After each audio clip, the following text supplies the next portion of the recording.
decarbonization. This boosts demand for electric vehicles as well as wind and solar power generation stations. Copper is mainly used to make electric cables and is indispensable to infrastructure builders. China is the world's biggest copper buyer, consuming half of the global output. And the impact of the pandemic has done little to soften demand for the red metal, mainly due to China's speedy recovery. In talks with major domestic commodity companies yesterday, China's regulators warned industrial metal companies they must maintain what officials call normal market order. The officials urged them not to drive prices up and warned against collusion. Domestic industrial commodity prices are plunging. Take a look at these numbers from China. The most traded is Dalian iron ore futures. It has dropped by more than 5%. Copper down by 1.5%, while aluminum hit a one-month low of 18,000 yuan a ton, though it has gained back some of those losses.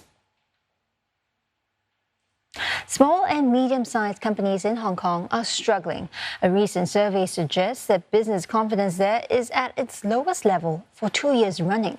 And some firms are pushing for people in the territory to get inoculated against COVID-19 as vaccine hesitancy has taken hold. But as Roland Lim tells us, they also want more help from the government.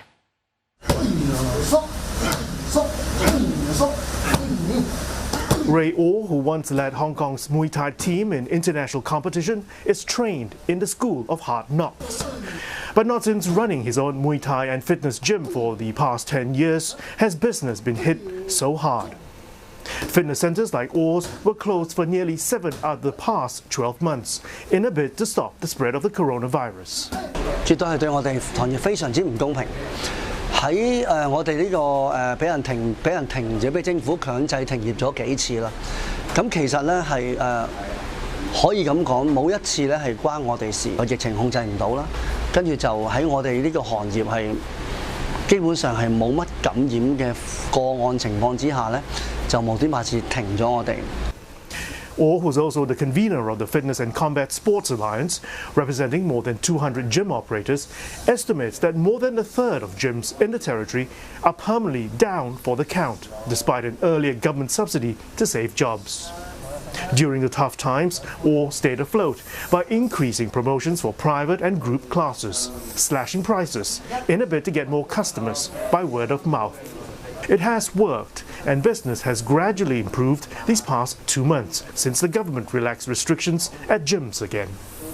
一個我個人嘅諗法就係，其實香港政府要幫到我哋咧，令到我哋個業務即係我哋呢個行業可以做得好啲。最簡單一樣嘢就係唔好搞我哋，係真係嘅，因為其實我哋一路以嚟香港咧喺運動行業，我哋呢啲屬於健身啊，或者係一啲健身搏擊運動行業咧，都係越做越好，市民越嚟越接受我哋。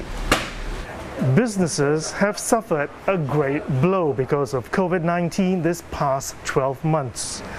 According to one recent survey by CPA Australia, confidence is at its lowest level 2 years running among all Asian Pacific cities surveyed, and that only 21% of small businesses expect to expand this year. More than $1.2 billion of relief measures have been dished out by the government in its latest budget for small and medium-sized enterprises, including extra funds for companies to diversify their markets. Hong Kong Small and Medium Enterprises Association President Pamela Mark says measures like the government's full guarantee loan scheme would be a much-needed shot in the arm for struggling businesses during the tough patch. Mark runs a wholesale and retail wine business and opened her outlet in Yuen Long, a township next to the Chinese border, because more than half of her customers were from the mainland. These visitors have since dried up, as the city has yet to reopen its borders to Chinese tourists.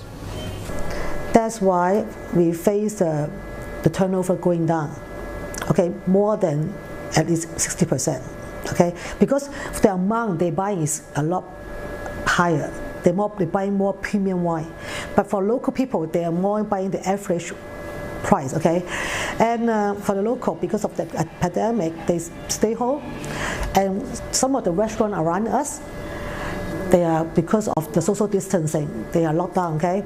And then we drop our business to 80%. Okay. Instead, she's uncorked a whole crate of new customers by engaging social media and apps like Vivino and Wine Searcher.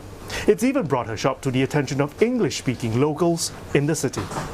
But driving the business through digital channels only gets you so far, when many small businesses here are in the catering trade or rely on overseas visitors or do import-export business. Most are pining their hopes on the vaccination program to return the city to normality and to get spending flowing again. Roland Lim, CNA, Hong Kong. That's it for business news. Back to you, Angela. All right, thank you, Eugenia. Well, buskers in Singapore will get a new stage to serenade audiences starting next month. But as New Rong Wei explains, going virtual may not be enough to revive the scene. How many viewers do we have right now? 71. Dwindling audiences and taking slashed by half. This is what we're going to do again. With his circus tricks falling flat on screen, Jonathan Goh moved on to his next act as a delivery rider.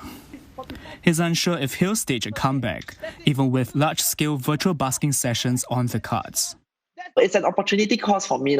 It depends on, should I go do GrabFood today or should I join this digital live busking?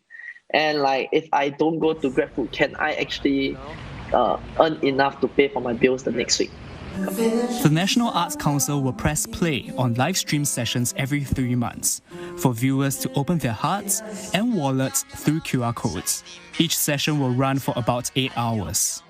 For some 350 buskers here, it's a chance to reverse their waning fortunes now that physical busking pilots are paused.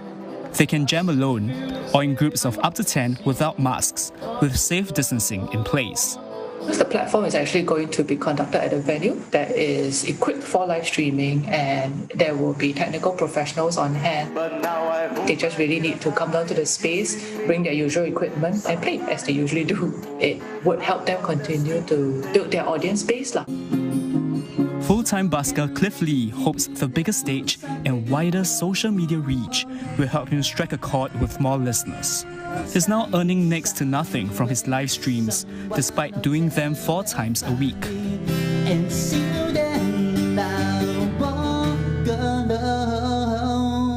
Cliff says the once active busking community is a whisper of what it used to be.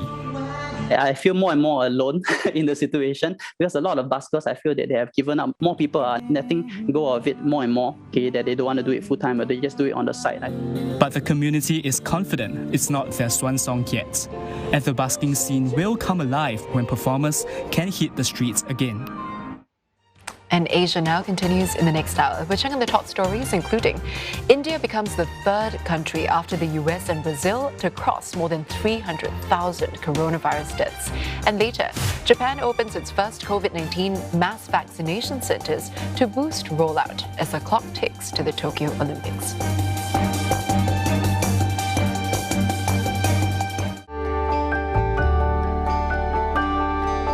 Look forward to brighter skies. The weather, sponsored by Qatar Airways.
weather, sponsored by Qatar Airways.